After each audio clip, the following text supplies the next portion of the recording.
ጤና ይስጥልኝ የኢትዮጵያ ሳተላይት ቴሌቪዥን ተመልካቾችና አድማጮች ዋሽንግተን ዲሲ ከሚገኘው ኢሳት ስቱዲዮ የሰዓቱን ዜና ይዤ ቀርብ ያለው ብርታዊት ግርማይ ነኝ።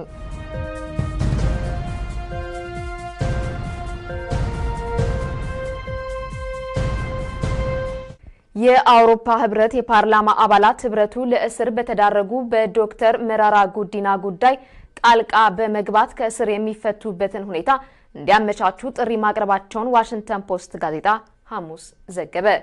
የኦሮሞ ፌዴራሊስት ኮንግረስ ኦፌኮ ሊቀመንበር የሆኑት ዶክተር መረራ በኢትዮጵያ ተደንግጎ የሚገኘው የአስቸኳይ ጊዜ አዋጅ መመሪያን ተላልፈው ተገኝተዋል በሚል ረቡዕ በቁጥጥር ስር መዋላቸውን መዘገባችን ይታወሳል። የፓርቲው አመራር ዶክተር መረራ ከአንድ ሳምንት በፊት የአውሮፓ ህብረት ዋና መቀመጫ በሚገኝበት ብራስልስ ተገኝተው ከህብረቱ የፓርላማ አባላት ጋር ውይይት ማካሄዳቸው ይታወሳል። ከጉዟቸው መልስ ለእስር የተዳረጉት የኦፌኮ አመራሩ በብራስልስ ቆይታቸው ከግንቦት 7 አመራር ጋር ተገናኝተው መግለጫን ሰጥተዋል ሲል የአስቸኳይ ጊዜ አዋጁን ተግባራዊነት የሚከታተለው ኮማንድ ፖስት ሐሙስ አስታውቋል። ይሁንና የዶክተር መረራ ጉዲና መታሰር ተከትሎ የአውሮፓ ፓርላማ አባል የሆኑት አና ጎሜዝ ለህብረቱ የውጭ ጉዳይ ክፍል አስቸኳይ ደብዳቤን በማቅረብ የኢትዮጵያ ዋነኛ የልማት አጋር የሆነው ህብረቱ እርምጃ እንዲወስድ ጠይቀዋል። የኦፌኮ አመራር ለእስር መዳረግ የሀገሪቱ መንግስት ህብረቱ በተደጋጋሚ ለሚያቀርበው የዲሞክራሲ መከበር ጥያቄ ትኩረትን የማይሰጥ እንደሆነ ማሳያ ነው ሲሉ የፓርላማ አባሏ በጻፉት ደብዳቤ አስፍረዋል። የአውሮፓ ህብረቱ አሳሳቢ ነው ባሉት ጉዳይ ላይ አፋጣኝ እርምጃን የማይወስድ ከሆነ ድርጊቱ በኢትዮጵያ ያለውን የፖለቲካ ውጥረትና አለመረጋጋት ያሳስበዋል ሲሉ አና ጎሜዝ አክለው ገልጸዋል። ከአውሮፓ ጉዞ መልስ በአዲስ አበባ ቦሌ አውሮፕላን ማረፊያ ጣቢያ በቁጥጥር ስር ያሉት ዶክተር መረራ የስቃይ ሰለባ ሊሆኑ ይችላሉ የሚል ስጋት እንዳሳደረባቸው የህብረቱ የፓርላማ አባል በደብዳቤያቸው አመልክተዋል። ዋሽንግተን ፖስት እንዲሁም ቢቢሲ እና የተለያዩ ዓለም አቀፍ መገናኛ ብዙሃን የኦፌኮ አመራር ለእስር መዳረግን በተመለከተ ዘገባዎች ያቀርቡ የሚገኙ ሲሆን የዶክተር መረራ ጉዲናና ሁለት የቅርብ የቤተሰብ አባላትም በቁጥጥር ስር መዋላቸው ታውቋል። የፓርላማ አባሏ አና ጎሜዝ የህብረቱ የፓርላማ አባላት በወቅታዊ የኢትዮጵያ ጉዳዩ ዙሪያ ለመምከር ጋብዘዋቸው እንደነበር አስታውቀዋል። መንግስት የዶክተር መረራን መታሰር ቢያረጋግጥም ፍርድ ቤት ይቅረቡ አይቅረቡ የተሰጠው ዝርዝር መረጃ የለም። በሀገሪቱ ተደንግጎ ባለው የአስቸኳይ ጊዜ አዋጅ መሰረት ተጠርጣሪዎች ለእስር ከተዳረጉ በኋላ ፍርድ ቤት ሳይቀርቡ የጊዜ ገደብ በሌለው ሁኔታ በእስር እንደሚቆዩ ይገልጻል። የአዋጁ መውጣትን ተከትሎ ከ11000 በላይ ሰዎች ለእስር መዳረጋቸውን መንግስት በቅርቡ ይፋ ማድረጉ ይታወሳል።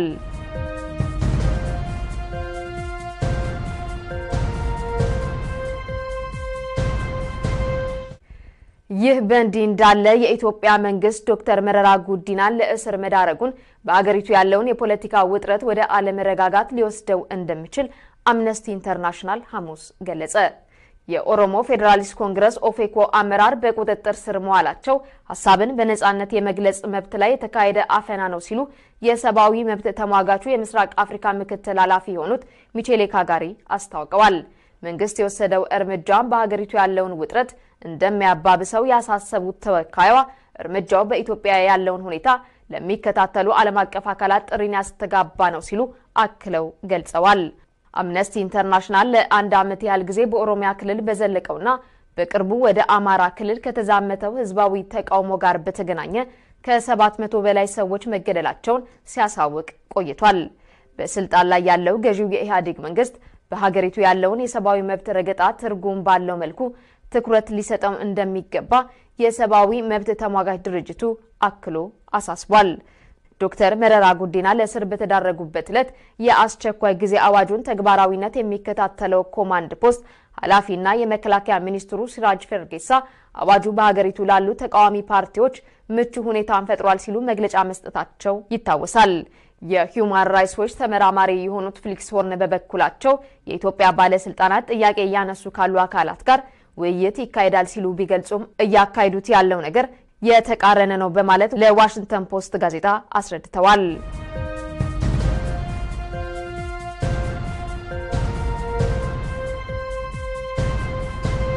አሁን በስልጣን ላይ ባለው ስርዓት ውስጥ ከሚኒስትሮች ጀምሮ እስከ ታች እርከን የሚሰሩ በሙሉ የህዝባዊ ወያኔ ሓርነት ትግራይ አገልጋዮች መሆናቸውን በጀርመን ፍራንክፈርት የኢትዮጵያ ኤምባሲ ባልደረባ የነበሩ ገለጹ። ከስርዓቱ ጋር በመቆየታቸው መጸጸታቸውንም የኢትዮጵያ ሕዝብ ይቅርታ ጠይቀው ከሕዝቡ ጎን በመሰለፍ ለለውጥ እንደሚሰሩ አስታውቀዋል። በጀርመን ፍራንክፈርት የኢትዮጵያ ቆንስላ ማዕረግ የዲያስፖራ ዘርፍ ኃላፊ በመሆን ሲያገለግሉ የቆዩትና በቅርቡ ከስርዓቱ የተለዩት አቶ ግርማ መንገሻ ይህንን የገለጹት ከኢሳት ጋር ባደረጉት ቃለ ምልልስ ሲሆን በኦህዴድ አባልነት ተቀላቅለው ስርዓቱ ለደረሰበት ኃላፊነት መብቃታቸውንም አስረድተዋል። ተጨማሪ ይዘናል እንግድ ወልዴ። በቆንስላው ውስጥ ከሚሰሩት የኤምባሲው ሰራተኞች አብዛኞቹ የትግራይ ተወላጆች መሆናቸውን የገለጹት አቶ ግርማ መንገሻ በፍራንክፈርት ከተማ ከሚገኙ የስርዓቱ ደጋፊዎች 90% የትግራይ ተወላጆች መሆናቸውንም አስረድተዋል። የቀሩትም 10% የሚሆኑት ከተለያዩ ብሔረሰብ ቢሆኑም እነዚህ በአገር ቤት ንብረትና ንግድ ያላቸው መሆናቸውን አስረድተዋል። ከመካከላቸው 1% የሚሆኑት በቅንነት ሀገራቸውን እያሰቡ ከኤምባሲው ጋር ግንኙነት የሚያደርጉ መሆናቸውን ገልጸዋል። በዲያስፖራው ክፍል ኃላፊነታቸው ቁጥሮችን በማጋነንና በማዛባት ሪፖርት ሲያቀርቡ መቆየታቸውን ይህም የተለመደና በኃላፊዎች የሚደገፍ አሰራር እንደነበርም አብራርተዋል። ያላሉትንም ጨመር አድርጎ ሪፖርት በውሸት መጻፍ ኮመን ነው። እኔ ብዙ ጊዜ ቁጥር እኔ ከአባይ ግድብ ግንባታ ጋር ተያይዞ ኮሚኒቲውን በአመት አንድ ጊዜ በተለያዩ ከተሞችም እንደዚሁ እየዞርኩኝ የገቢ ማሰባሰቢያ እና ሌሎችም እንደገና ኢቨንቶች አሉ። የተሰበሰበውን ሰው 50 ሰው ከመጣ 150 200 ሰው ከመጣ 500 ማለት የተለመደ ነው። ውሸቱን ሁሉም ሰው ይስማማበታል። ቆንስል ጀነራሉም ይስማማል፣ ያሉትም አባሎች ይስማማሉ። ለምን አጋነንክ ብሎ የሚጠይቀኝ ሰው የለም። ስለዚህ ስዋሽ ዝም ካሉኝ በቃ ትክክል ነው፣ እኔም ዋሻለሁ። ዝም ብዬ መዋሸት ነው። እንዲያውም በአንድ ወቅት ትዝ ይለኛል ቁጥሩን አቀራርቤ ገና እንደተመደብኩ ነው፣ ገና ነገሩ አልገባኝም። እኔ ፍሬሽ ስለነበርኩኝ ወደ 150 ሰው ነው 100 ሰው 80 ሰው የተሰበሰበበትን የባንዲራ ቀን ይሁን ምን ይሁን ብቻ ትዝ አይለኝም። ትክክል ወደዛ የሚቀራረብ ያውም እሱም አኪዩሬት አይደለም፣ ግን አቀራርቤ ስል ቁጥሩን ደልዞት ከፍ አድርጎ ጽፎ እንደገና ጻፉት ብዬ አስተካክዬም ያነበረሰው ማለት ነው። አዎ ያው ሪፖርት አይደለም። ሪፖርት ብዙ ጊዜ ሞቃርለሽ ነው የምትልከው። በዲያስፖራ የብሔረሰብ ልማት ድርጅቶችን ለማቋቋም የተደረገው ጥረት አለመሳካቱን በደቡብ በኩል የልማት ማህበር ተብሎ የተቋቋመ ቢኖርም አባላቱ ራሳቸው አመራሮቹ ብቻ መሆናቸውን አስረድተዋል። የትግራይ ልማት ማህበር ግን ቀደም ሲልም የነበረ መሆኑን ተናግረዋል። በኦሮሚያ ክልል አመጽ በተቀጣጠለበት ወቅት አመጹን ተቆጣጥረናል የሚል መግለጫ እንዲሰጥ ተዘጋጅቶ ነበር ያሉት አቶ ግርማ መንገሻ የሟቾቹን ቁጥር እንዳንናገር እንከለከል ነበር ሲሉም አስታውሰዋል። በኢትዮጵያ ሰብአዊ መብት ይዞታ ላይ ዓለም አቀፍ ድርጅቶች የሚሰጡት መግለጫ እንዲለዝብ ስራ ይሰጠን ነበር ያሉት አቶ ግርማ መንገሻ ሰብአዊ መብት አለመርገጥ እየተቻለ ሪፖርት መደበቅ እንደማይገባቸው ለኢሳት ገልጸዋል። በአጠቃላይ በስርዓቱ ውስጥ ከትግራይ ተወላጆች ውጪ ያሉ ከሚኒስትር እስከ ተራ ሰራተኛ ሚናቸው አገልጋይነት መሆኑንም በመዘርዘር ስልጣን በህወሓት ሰዎች እጅ መሆኑን አስረድተዋል። እኛ በተለይ የትግራይ ተወላጅ ያልሆነ በሙሉ ነው ማለት ከላይ ጀምሮ ከሚኒስቴር ጀምሮ እስከ ታች ወረዳ ወይም ቀበሌ ሹም ሆኖ የሚሰራ የትግራይ ተወላጅ ያልሆነ በሙሉ አጋሰስ ነው። አጋሰስ ማለት ለሸክም የተፈጠረ እንስሳ ማለት ነው። የሚጫን እንስሳ ማለት ነው። የማይናገር እንስሳ በትልቅ እህል ውሃ በማያሰኝ ዱላ ሲጀለጥ አመመኝ የማይል ደከመኝ የማይል ይሄን ወደዚህ ዙር ሲባል የሚዞር ሂድ ሲባል የሚሄድ የሚጫነውን በሙሉ ተሸክሞ እስኪወድቅ ድረስ እየዳከረ የሚለፋ እንስሳ ማለት ነው። እኛ ማለት እሱ ነው። በል የተባልነውን እንላለን። ከአጋሰሶች ደግሞ ብዙዎቹ ማለት ይችላል። ብዙዎቹ አጋሰሶች ዋነኞቹን ወያኔዎቹን ለመምሰል ከወያኔዎቹ የበለጠ በኃይለኛ ደም ስራቸው እስኪገታተር ድረስ በቃ የመንግስቱን ፖሊሲ ህዝቡ እንዲቀበለው የሆነ የሰውነት እንቅስቃሴ ሁሉ የእጅ ምናምን ምልክት እያሳዩ የሚሞቱ የሚሟሟቱ አሉ።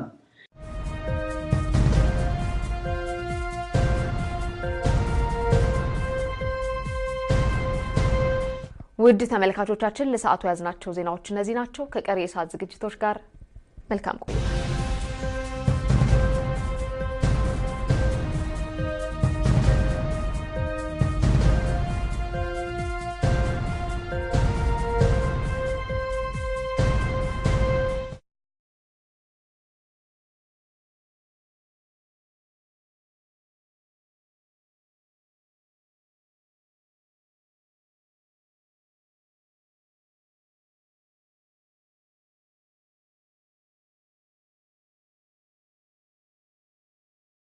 ቆንስላ ማዕረግ የዲያስፖራ ዘርፍ ኃላፊ በመሆን ሲያገለግሉ የቆዩትና በቅርቡ ከስርዓቱ የተለዩት አቶ ግርማ መንገሻ ይህንን የገለጹት ከኢሳት ጋር ባደረጉት ቃለ ምልልስ ሲሆን በኦህዴድ አባልነት ተቀላቅለው ስርዓቱ ለደረሰበት ኃላፊነት መብቃታቸውንም አስረድተዋል።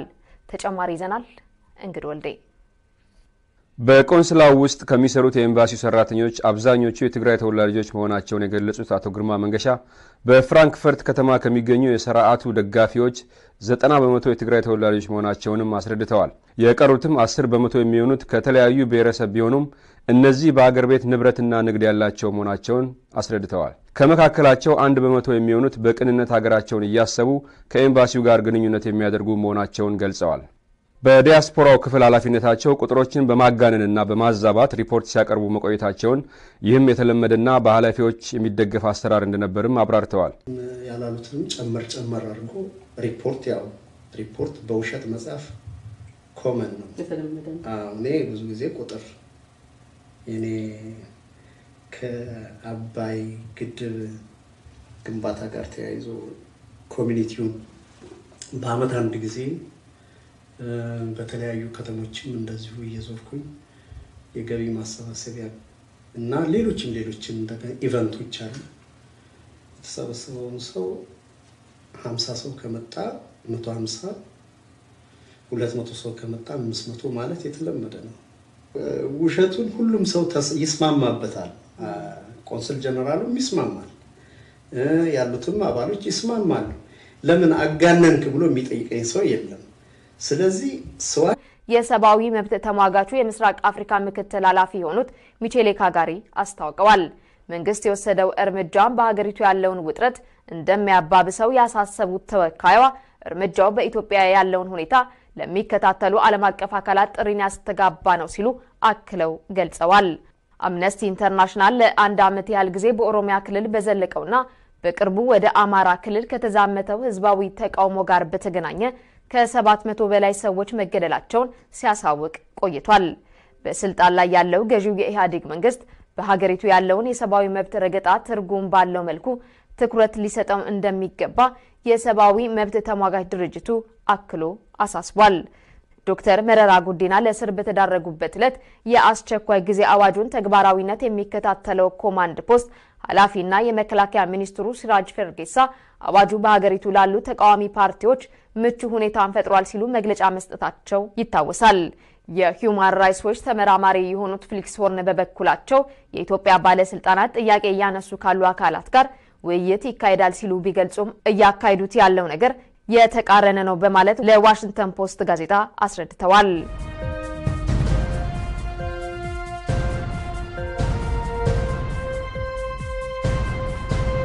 አሁን በስልጣን ላይ ባለው ስርዓት ውስጥ ከሚኒስትሮች ጀምሮ እስከ ታች እርከን የሚሰሩ በሙሉ የህዝባዊ ወያኔ ሓርነት ትግራይ አገልጋዮች መሆናቸውን በጀርመን ፍራንክፈርት የኢትዮጵያ ኤምባሲ ባልደረባ የነበሩ ገለጹ። ከስርዓቱ ጋር በመቆየታቸው መጸጸታቸውንም የኢትዮጵያ ህዝብ ይቅርታ ጠይቀው ከህዝቡ ጎን በመሰለፍ ለለውጥ እንደሚሰሩም አስታውቀዋል። በጀርመን ፍራንክፈርት የኢትዮጵያ ማሳያ ነው ሲሉ የፓርላማ አባሏ በጻፉት ደብዳቤ አስፍረዋል። የአውሮፓ ህብረቱ አሳሳቢ ነው ባሉት ጉዳይ ላይ አፋጣኝ እርምጃን የማይወስድ ከሆነ ድርጊቱ በኢትዮጵያ ያለውን የፖለቲካ ውጥረትና አለመረጋጋት ያሳስበዋል ሲሉ አና ጎሜዝ አክለው ገልጸዋል። ከአውሮፓ ጉዞ መልስ በአዲስ አበባ ቦሌ አውሮፕላን ማረፊያ ጣቢያ በቁጥጥር ስር ያሉት ዶክተር መረራ የስቃይ ሰለባ ሊሆኑ ይችላሉ የሚል ስጋት እንዳሳደረባቸው የህብረቱ የፓርላማ አባል በደብዳቤያቸው አመልክተዋል። ዋሽንግተን ፖስት እንዲሁም ቢቢሲ እና የተለያዩ ዓለም አቀፍ መገናኛ ብዙሃን የኦፌኮ አመራር ለእስር መዳረግን በተመለከተ ዘገባዎች ያቀርቡ የሚገኙ ሲሆን የዶክተር መረራ ጉዲናና ሁለት የቅርብ የቤተሰብ አባላትም በቁጥጥር ስር መዋላቸው ታውቋል። የፓርላማ አባሏ አና ጎሜዝ የህብረቱ የፓርላማ አባላት በወቅታዊ የኢትዮጵያ ጉዳዩ ዙሪያ ለመምከር ጋብዘዋቸው እንደነበር አስታውቀዋል። መንግስት የዶክተር መረራን መታሰር ቢያረጋግጥም ፍርድ ቤት ይቅረቡ አይቅረቡ የተሰጠው ዝርዝር መረጃ የለም። በሀገሪቱ ተደንግጎ ባለው የአስቸኳይ ጊዜ አዋጅ መሰረት ተጠርጣሪዎች ለእስር ከተዳረጉ በኋላ ፍርድ ቤት ሳይቀርቡ የጊዜ ገደብ በሌለው ሁኔታ በእስር እንደሚቆዩ ይገልጻል።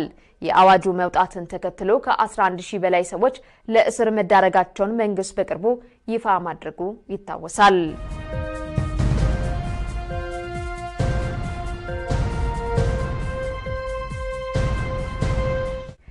ይህ በእንዲህ እንዳለ የኢትዮጵያ መንግስት ዶክተር መረራ ጉዲናን ለእስር መዳረጉን በአገሪቱ ያለውን የፖለቲካ ውጥረት ወደ አለመረጋጋት ሊወስደው እንደሚችል አምነስቲ ኢንተርናሽናል ሐሙስ ገለጸ። የኦሮሞ ፌዴራሊስት ኮንግረስ ኦፌኮ አመራር በቁጥጥር ስር መዋላቸው ሐሳብን በነጻነት የመግለጽ መብት ላይ የተካሄደ አፈና ነው ሲሉ ዝም ካሉኝ በቃ ትክክል ነው፣ እኔም ዋሻለሁ፣ ዝም ብዬ መዋሸት ነው።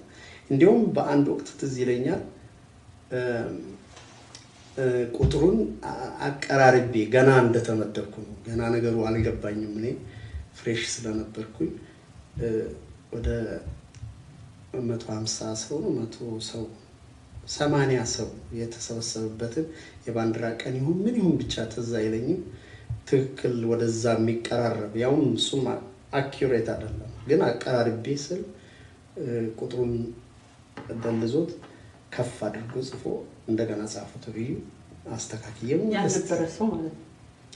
አዎ ያው ሪፖርት አይደለም ሪፖርት ብዙ ጊዜ ያው ሞካርለሽ ነው ትልቅ በዲያስፖራ የብሔረሰብ ልማት ድርጅቶችን ለማቋቋም የተደረገው ጥረት አለመሳካቱን በደቡብ በኩል የልማት ማህበር ተብሎ የተቋቋመ ቢኖርም አባላቱ ራሳቸው አመራሮቹ ብቻ መሆናቸውን አስረድተዋል። የትግራይ ልማት ማህበር ግን ቀደም ሲልም የነበረ መሆኑን ተናግረዋል። በኦሮሚያ ክልል አመጽ በተቀጣጠለበት ወቅት አመጹን ተቆጣጥረናል የሚል መግለጫ እንዲሰጥ ተዘጋጅቶ ነበር ያሉት አቶ ግርማ መንገሻ የሟቾቹን ቁጥር እንዳንናገር እንከለከል ነበር ሲሉ ማስታውሰዋል። በኢትዮጵያ ሰብአዊ መብት ይዞታ ላይ ዓለም አቀፍ ድርጅቶች የሚሰጡት መግለጫ እንዲለዝብ ስራ ይሰጠን ነበር ያሉት አቶ ግርማ መንገሻ ሰብአዊ መብት አለመርገጥ እየተቻለ ሪፖርት መደበቅ እንደማይገባቸው ለኢሳት ገልጸዋል። በአጠቃላይ በስርዓቱ ውስጥ ከትግራይ ተወላጆች ውጪ ያሉ ከሚኒስትር እስከ ተራ ሰራተኛ ሚናቸው አገልጋይነት መሆኑንም በመዘርዘር ስልጣን በህወሓት ሰዎች እጅ መሆኑን አስረድተዋል። እኛ በተለይ የትግራይ ተወላጅ ያልሆነ በሙሉ ነው ማለት ከላይ ጀምሮ ከሚኒስቴር ጀምሮ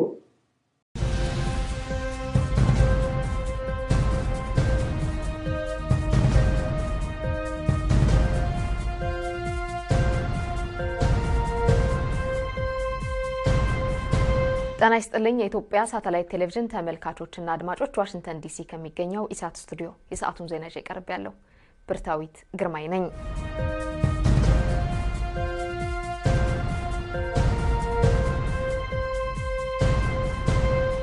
የአውሮፓ ህብረት የፓርላማ አባላት ህብረቱ ለእስር በተዳረጉ በዶክተር መረራ ጉዲና ጉዳይ ጣልቃ በመግባት ከእስር የሚፈቱበትን ሁኔታ እንዲያመቻቹ ጥሪ ማቅረባቸውን ዋሽንግተን ፖስት ጋዜጣ ሐሙስ ዘገበ። የኦሮሞ ፌዴራሊስት ኮንግረስ ኦፌኮ ሊቀመንበር የሆኑት ዶክተር መረራ በኢትዮጵያ ተደንግጎ የሚገኘው የአስቸኳይ ጊዜ አዋጅ መመሪያን ተላልፈው ተገኝተዋል በሚል ረቡዕ በቁጥጥር ስር መዋላቸውን መዘገባችን ይታወሳል። የፓርቲው አመራር ዶክተር መረራ ከአንድ ሳምንት በፊት የአውሮፓ ህብረት ዋና መቀመጫ በሚገኝበት ብራስልስ ተገኝተው ከህብረቱ የፓርላማ አባላት ጋር ውይይት ማካሄዳቸው ይታወሳል። ከጉዟቸው መልስ ለእስር የተዳረጉት የኦፌኮ አመራሩ በብራስልስ ቆይታቸው ከግንቦት 7 አመራር ጋር ተገናኝተው መግለጫን ሰጥተዋል ሲል የአስቸኳይ ጊዜ አዋጁን ተግባራዊነት የሚከታተለው ኮማንድ ፖስት ሐሙስ አስታውቋል። ይሁንና የዶክተር መረራ ጉዲና መታሰር ተከትሎ የአውሮፓ ፓርላማ አባል የሆኑት አና ጎሜዝ ለህብረቱ የውጭ ጉዳይ ክፍል አስቸኳይ ደብዳቤን በማቅረብ የኢትዮጵያ ዋነኛ የልማት አጋር የሆነው ህብረቱ እርምጃ እንዲወስድ ጠይቀዋል። የኦፌኮ አመራር ለእስር መዳረግ የሀገሪቱ መንግስት ህብረቱ በተደጋጋሚ ለሚያቀርበው የዲሞክራሲ መከበር ጥያቄ ትኩረትን የማይሰጥ እንደሆነ